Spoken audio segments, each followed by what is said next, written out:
What's up, ladies and gentlemen? This is Darrell, also known as Coach D, and I am bringing you a new assist for today. Today, we're talking about how those new goals that you're setting are uncomfortable, and how the level of discomfort that you're experiencing is actually a good thing for your life here in 2026. Let's hop into it. So when I start talking about discomfort, everyone knows that feeling where you're setting new goals and you immediately want to crawl back into that shell or how you used to be, right? And crawl back into that comfort zone. And we often feel this tight knot in our stomach as we're continuing to experience more of this new life because we are trying new things and we're opening up more conversations. We're signing up for that course or that run or for the gym, or we're making a career pivot, but sometimes it feels difficult. That feeling that you're feeling of discomfort, most people interpret that as a warning sign, but I'm here to tell you that it's actually evidence that you're on the right path. But what if I told you that discomfort is actually the most reliable sign that you're heading in the right direction? See, the comfort zone is a trap. It's a trap to get our minds to believe that we are in danger, that we're safe, that if we do anything outside of the comfort zone, that we're in danger. And as we've evolved over time, nothing has happened to you to think that you're in danger or these things that you fear, but for some reason you want to push yourself back into comfort. Now, despite the discomfort, you have found areas of your life that you've actually pushed through that discomfort in order for you to achieve and be successful, whether it's the GPA, whether it's the birthday party for your 16th birthday party. Maybe it's the friend that you wanted or the boyfriend or girlfriend that you wanted. You found a level of discomfort and you pushed through it because you wanted it more than you wanted the comfort. See, our brains are wired for survival, right? It's not necessarily wired for success. Can we learn? Can we increase our intellect? Absolutely. But it's also, again, wired for survival. It loves predictability. It loves a routine. It loves the habits that you're building. It loves it loves to know exactly what's going on and what's going to happen so that it can keep us alive. But staying alive and truly living are two different things, right? I want you all to be truly living your life. But you can only do that if you get uncomfortable. Now, what is discomfort really telling you? Discomfort is really telling you that that new goal that makes you uncomfortable, it's your brain saying that this is dangerous. But I believe it's not saying that it's dangerous, it's saying that it's different. And different requires you to establish new skills, new behaviors, a new version of yourself. And these are things that you have to either develop and practice and become over a period of time. And that gap between who you are now and who you know you need to become in order to achieve these goals, that is where discomfort lives. And that gap is exactly where growth happens. Now, we're going to talk a little bit about the areas of discomfort. And one area of discomfort that I like to talk about is the Discomfort-Growth Connection. As I've talked and coached hundreds of students and sales professionals in my lifetime, I can tell you that with an absolute certainty that the people who have achieved the most meaningful transformations are the ones who are uncomfortable. They're the ones that can interpret discomfort differently than most. They stop asking the question, why does this feel so hard or difficult? And they start asking the question, what is this discomfort teaching me?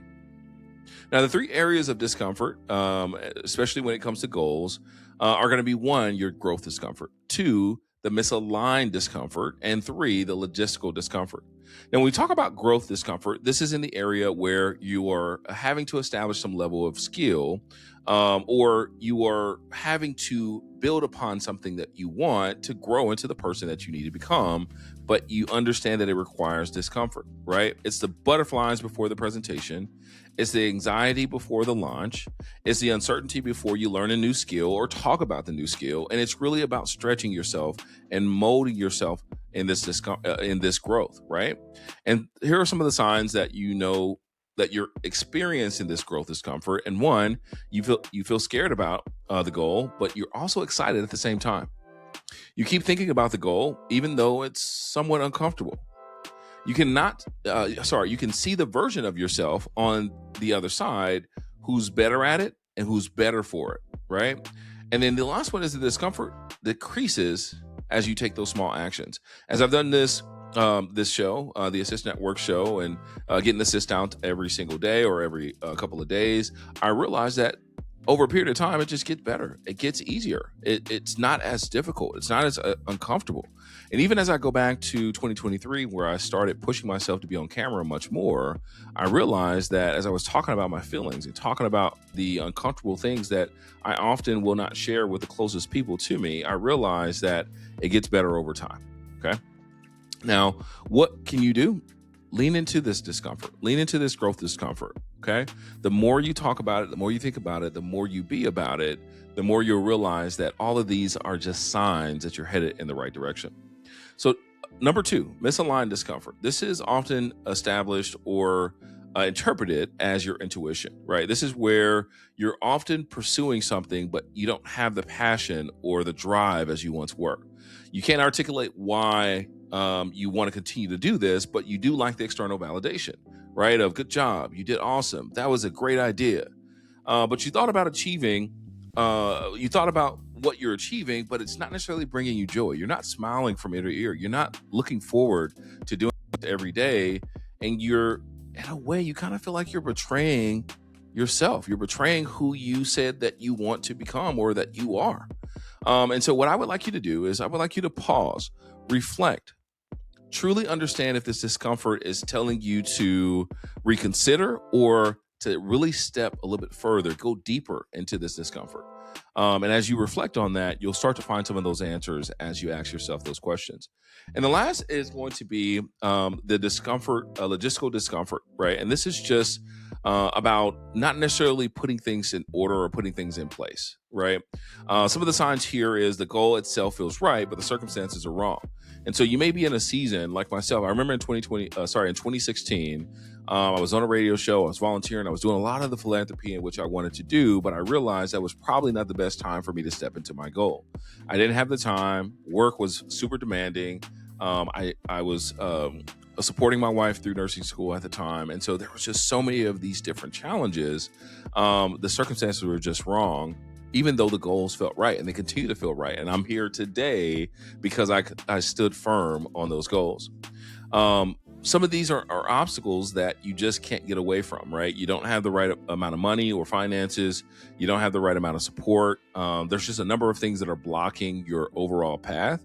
And oftentimes, sometimes you feel ready internally, but externally, all the factors aren't just lining up. And so logistically, you find that there's a level of discomfort. What I'd like for you to do is get creative. Adjust some of that timeline. As I would do the exercise with some of my clients, let's look at the next 10 years. Let's look at what will you accomplish in the next 2 years?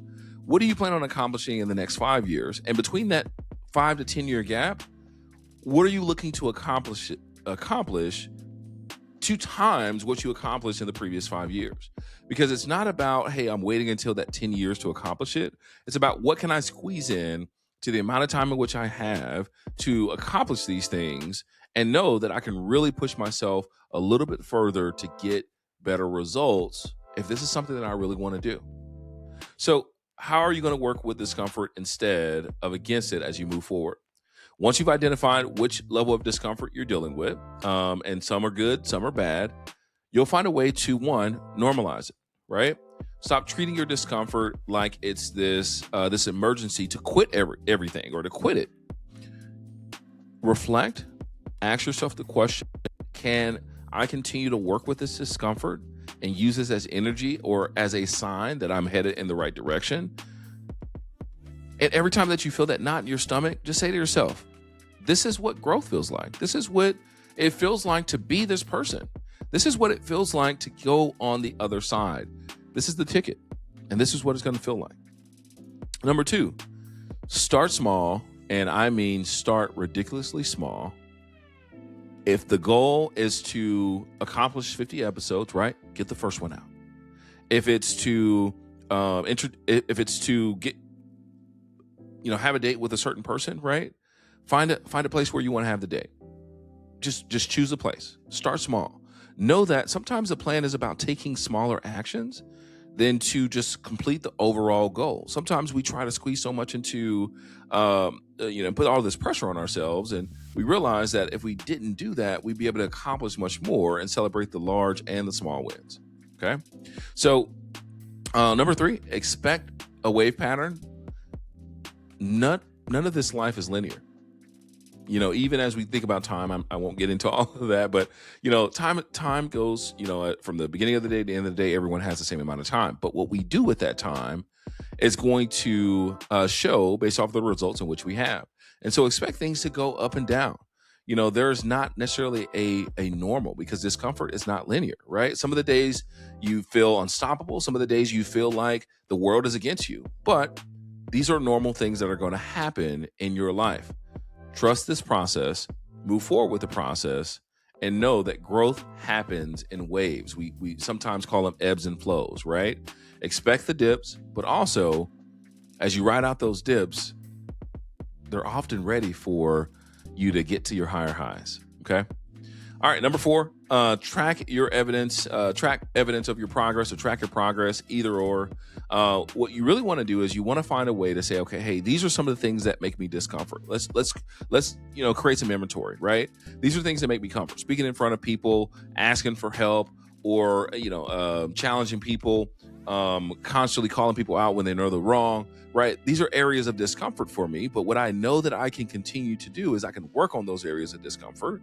And as I build a better muscle towards seeing where I started and then tracking over time, how many times did I speak up? How many times did I protect myself from saying yes all of the time, right? How do I keep myself moving forward, knowing that as I started this and I got better over time, I'm simply logging all of these small wins, right? And ultimately they're going to turn into that large win, because I'm going to feel less anxiety, less discomfort, and less disconnection from the thing in which I want to accomplish. Number 5, and last on the list, is reframe the question as you move forward. If you feel that discomfort, instead of saying, how do I make this feel easier? You want to ask yourself, how do I build the capacity to handle this? Do I need 15 to 20 minutes in a quiet space for me to understand what's happening? Do I need to phone a friend or a colleague or an advisor to ask them about some of the things in which I'm thinking and what I'd like to accomplish? Do I need to study and establish a skill before I make this decision? And sometimes as you ask yourself these questions on how do I build this capacity, the question you're asking yourself will get you unstuck, and it will move you on to the second question that's going to help you establish the next layer to building on that discomfort. Okay. Just know, as we're building out in the year of 2026, we know that goals are set for a reason. But when we set standards that we are not going to stop in January, or stop after a couple of weeks, or stop after a couple of months, that we set those standards knowing that it's going to get uncomfortable. I'm going to move through a layer of discomfort. And as I am uncomfortable, I'm asking myself better questions. How do I build the capacity here? How do I understand that this is an area of growth for me? How do I practice it? How do I develop it? How do I become more of the person who, again, can establish a better capacity for the goals that I have, and push back on that discomfort that comes, or at least learn from that discomfort? Knowing that discomfort is going to teach you a lesson about being competitive with yourself. Ultimately, you'll find that you're not competing with those beside you. You're competing internally with yourself, knowing that in order to get to the next level, you have to push yourself further. You have to stop listening to the doubt, or listening to what that comfort state tells you of, you know what? I'd like to be safe. I'd like to be comfortable. I like to feel like I'm not risking anything.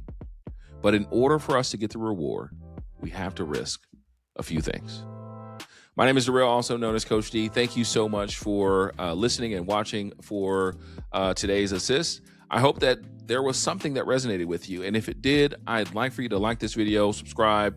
I'm building up this subscribers, but most importantly, I want to help young men and young women like yourself that are looking for ways to reinvent yourself, but also find that some of this discomfort is really hard. It's challenging. You can't get through it alone. And if you need some support, you need some help, reach out to me and my team here at the Assist Networks. You can reach us at my email, willisdarrell@gmail.com, or you can find us online or in the comments below. Just say the assist, and I'll have somebody reach out to you directly, and we'll get somebody to schedule an appointment with you to find where we can help you in the very near future.